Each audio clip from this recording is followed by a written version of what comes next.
Target ছিল BNP, Jamaat ও এনসিপির শীর্ষ পর্যায়ের এক বা একাধিক নেতাকে হত্যা করা হবে। এক সপ্তাহে আগে আমি একটা ভিডিওতে বলেছিলাম আগে ভিতরে তারেক রহমানকে হত্যা করবে ভারতের র এবং হত্যা করবে জামাতের আমির ডাক্তার শফিকুর রহমানকে ভারতের র। আর আজকে এই নিউজটি দেশের ইতিহাসে এই প্রথম এবার শেখ হাসিনার তার যে এই ফাঁসির কার্যকর সেটা এবার টিভিতে দেখানো হলো সরাসরি। দর্শক শ্রোতা, আজকে ভিডিওটি দেখলে কিন্তু আপনারা জানতে পারবেন যে তার বিচার এবার সরাসরি টিভিতে দেখানো হয়েছে।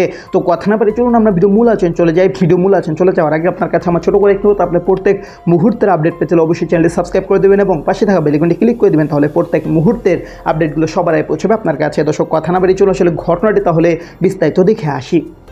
আসসালামু আলাইকুম ওয়া রাহমাতুল্লাহি ওয়া বারাকাতুহু। প্রিয় দর্শক, এক সপ্তাহে আগে আমি একটা ভিডিওতে বলেছিলাম আগামী জাতীয় সংসদ নির্বাচনের ডিক্লার হওয়ার পরে নির্বাচনী ক্যাম্পিং এর ভিতরে তারেক রহমানকে হত্যা করবে ভারতের র এবং হত্যা করবে জামাতের আমির ডাক্তার শফিকুর রহমানকে ভারতের র। আর আজকে এই নিউজটি বাংলাদেশের পত্র পত্রিকা সহ সকল জায়গায় প্রকাশিত হলো। তারেক রহমানকে হত্যা করার জন্য লন্ডনে ভারতের র শুভ্র বাইনকে এবং মোল্লা মাসুদকে তারা লন্ডনে পাঠানোর পরিকল্পনা করেছিলেন এবং বাংলাদেশে যখন তাদেরকে গ্রেফতার করা হয়েছে তখন তারা স্বীকারোক্তিতে এসেছে তারা এনসিপি, জামাত এবং বিএনপির কাকে কাকে হত্যা করবে এই হত্যার পরিকল্পনা নিয়ে ভারত থেকে তারা ইন করেছে বাংলাদেশে। প্রিয় দর্শক, আজকের এই বক্তব্য থেকে আমি আপনাদের কাছে কৃতজ্ঞতা প্রকাশ করছি যে এক সপ্তাহ আগে আমি যে ভবিষ্যৎবাণীটা করেছিলাম তা বাংলাদেশের নয়, গোটা বিশ্বব্যাপী সকল মিডিয়াতে এই বিষয়টা এখন পরিষ্কার হয়েছে। এক সপ্তাহ আগে এটা ছিল আমার একটা প্রেডিকশন যে সম্ভাবনাময় এই কাজটা, কিন্তু সম্ভাবনাটা যে এভাবে একেবারে বাস্তব সত্য হিসাবে এক সপ্তাহের ভিতরেই আপনাদের সামনে সকলের সামনে এভাবে প্রকাশিত হবে, এটা আমার কাছে মনে হচ্ছে যে এটা আমি আমার মতন একজন ছোট মানুষ যে রাজনীতি নিয়ে ছোট্ট করে ভাবনা শিখেছি বা ছোট্ট করেই ভাবি, আমি অনেক বড় কোনো সোশ্যাল মিডিয়ার ব্যক্তি না, কিন্তু আমার প্রেডিকশনটা মাত্র এক সপ্তাহ আগে ছিল। আর এক সপ্তাহ পার হওয়ার আগেই কিভাবে শুভ্র ব্রাইনকে এবং মোল্লা মাসুদকে বাংলাদেশের গোয়েন্দা সংস্থা যখন গ্রেফতার করে তাদেরকে আলাদা আলাদা ভাবে রিমাইন্ডে নিয়ে যখন কথাগুলা জিজ্ঞাসা করছিলেন তারা কোন পরিকল্পনায় এসেছেন এবং কাদের পরিকল্পনায় তারা কাজ করছেন, তখন তারা বলছেন যে র এবং ভারত থেকে আমাদেরকে পাঠানো হয়েছে এবং আওয়ামী লীগের টাকা খরচ করে আমাদের পিছনে আমাদেরকে সব ধরনের সুবিধা এবং ব্যবস্থা করে দেওয়া হচ্ছে। আপনারা যারা কয়েকদিন আগে আমার এই ভিডিওটা দেখেছেন আজকে হুবহু মিলিয়ে দেখবেন। প্রিয় দর্শক, আমি শুধু এনসিপির নামটা সেদিন নেই নাই, আজকে জানা গেল যে এনসিপিরও কয়েকজনকে টার্গেট করেছে। এর মধ্যে অন্যতম হাসনাত আব্দুল্লাহ, যে নাকি ভারতের বিরুদ্ধে হুঙ্কার দিয়ে দাঁড়িয়েছে, তাকেও ভারত টার্গেট করেছে তারেক রহমান, এবং জামাতের থেকেও কয়েকজনকে তারা টার্গেট করেছিল যে নির্বাচনের আগে বিভিন্ন ভাবে তাদেরকে হত্যা করে একে অপরকে দোষারোপ করার জন্য এক দল আরেক দলের সাথে যাতে দাঙ্গা বেজে যা, এক দল আরেক দলের সাথে যাতে করে মারামারিতে ব্যস্ত হয়ে যা, তখন আওয়ামী লীগকে তারা পুশ ইন করবে ভারত থেকে বাংলাদেশে। এই পরিকল্পনা নিয়ে এই দুজন বাংলাদেশের প্রখ্যাত খুনি সন্ত্রাসীকে তারা বাংলাদেশে পাঠিয়েছে।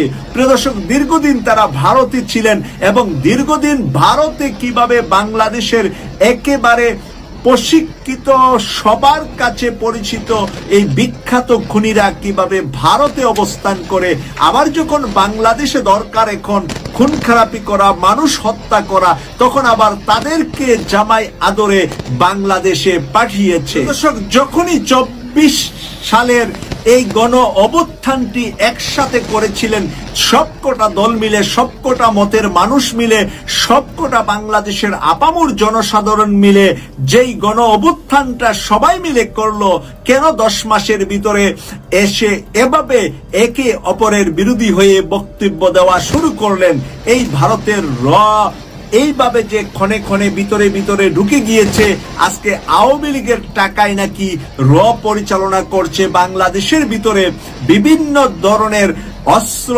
সরঞ্জাম দিয়ে বাংলাদেশকে উত্তপ্ত করার জন্য। যখনই তারেক রহমান থেকে আলটিমেটাম দিয়ে দেওয়া হলো যে ডিসেম্বরেই নির্বাচন হতে হবে, আমি এই কথাটার আবারও প্রতিবাদ করছি যে এই হতে হবে বলাটা খুবই ভয়ানক কথা, খুবই অন্যায়মূলক কথা। এই ধরনের কথা হতে হবে, যদি না হয় আপনি কি করবেন? এই প্রশ্ন যদি আমি ছুড়ি, তারেক রহমান কি উত্তর দিবেন? আর যদি না হয় তাহলে কি আপনি রাজনীতি ছেড়ে দিবেন, নাকি আপনি বিএনপিকে বিলুপ্ত করে ফেলবেন? আপনি তো বিএনপিকে হত্যা করার জন্য, বিএনপি একটা শিশুকে যেরকম গলা টিপে হত্যা করতে চান, ওরকম আপনার দলকে এখন হত্যা করার জায়গায় আপনি নিয়ে এসেছেন যে ডিসেম্বরে হতেই হবে। আর অপরদিকে জাপানে গিয়ে আজকে ডক্টর ইউনূস সাহেব বলছেন যে এশিয়ার ভবিষ্যৎ এখনো লেখা হয় নাই, এশিয়ার ভবিষ্যৎ আমরা লিখব সবাই মিলে। প্রিয় দর্শক দেখেন, এশিয়ার ভবিষ্যৎ লিখনেওয়ালা ইতিহাস কি হবে এশিয়া কিভাবে চলবে ভবিষ্যতে, তার ভবিষ্যৎবাণী, ভবিষ্যতের ইতিহাস, ভবিষ্যতের কর্মপন্থা, ভবিষ্যতের পথ চলার সবকিছু করবে জাপান বাংলাদেশ যৌথভাবে। আজকে জাপানে কিন্তু এই বক্তব্যটি দিয়েছেন ডক্টর মোহাম্মদ ইউনূস। তো দর্শক, আপনাদের ভিডিও দেখলেন, ভিডিও দেখে যদি আপনার কোনো মন্তব্য থাকে তাহলে অবশ্যই কমেন্ট বক্সে কমেন্টে আপনার মূল্যবান মন্তব্য জানিয়ে দেবেন। দর্শক, এখন আমরা পরবর্তী একটি ভিডিও দেখব, যেটা দ্বারা আমরা আরও কিছু তথ্য আমরা জানতে পারবো। দর্শক, চলুন আমরা সেই ভিডিওটি বিস্তারিত দেখে আসি। টার্গেট ছিল বিএনপি, জামায়াত ও এনসিপির শীর্ষ পর্যায়ের এক বা একাধিক নেতাকে হত্যা করা হবে। এরপর ক্ষমতার দ্বন্দ্বে এক দলের নেতাকে অন্য দলের নেতারা খুন করেছে বলে চালানো হবে প্রোপাগান্ডা। আইন শৃঙ্খলা খারাপের কথা বলে দায় চাপিয়ে দেয়া হবে অন্তর্বর্তী সরকারের ওপর। এভাবে অস্থিতিশীলতার মাধ্যমে দেশে রাজনৈতিক সংকট সৃষ্টি করা হবে, এমন পরিকল্পনা বাস্তবায়নের জন্য ঢাকায় একটি বৈঠকও হয়েছিল। কিন্তু শেষ পর্যন্ত সবকিছু ভেস্তে যায় গোয়েন্দা তৎপরতায়। ঢাকার অপরাধ জগতের এক সময়কার ভয়ঙ্কর নাম সন্ত্রাসী সুব্রত বাইন। তার বাহিনীতে রয়েছে মোল্লা মাসুদ, শুটার আরাফাত ও শুটার শরীফ সহ আরও কয়েকজন। ভারতে অবস্থান করা আওয়ামী লীগের কয়েকজন নেতা সুব্রত বাইন বাহিনীকে ভাড়া করেন ঢাকায় রাজনৈতিক নেতাদের খুন করার জন্য। পরিকল্পনা বাস্তবায়নের জন্য এরই মধ্যে হুন্ডির মাধ্যমে মোটা অঙ্কের অর্থ পাঠানো হয়। সেই অর্থ দিয়ে বিভিন্ন এলাকার শুটার ও কিলারদের সংগঠিত করেছিল সুব্রত বাইন। গোয়েন্দা জালে ধরা পড়ে যায় এই পুরো পরিকল্পনা।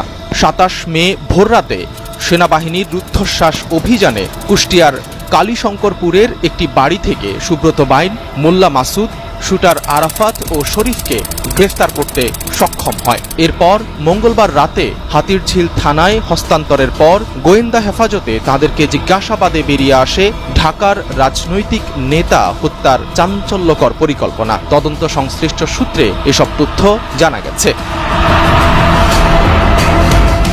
গোয়েন্দা সূত্র জানায়, গ্রেফতারের সময় সুব্রত বাইন ও মোল্লা মাসুদের কাছ থেকে একটি স্যাটেলাইট ফোন উদ্ধার করা হয়। এই ফোন নিয়েই মে মাসের শুরুতে দেশে প্রবেশ করে মোল্লা মাসুদ। তার সঙ্গে যুক্ত হয় সুব্রত।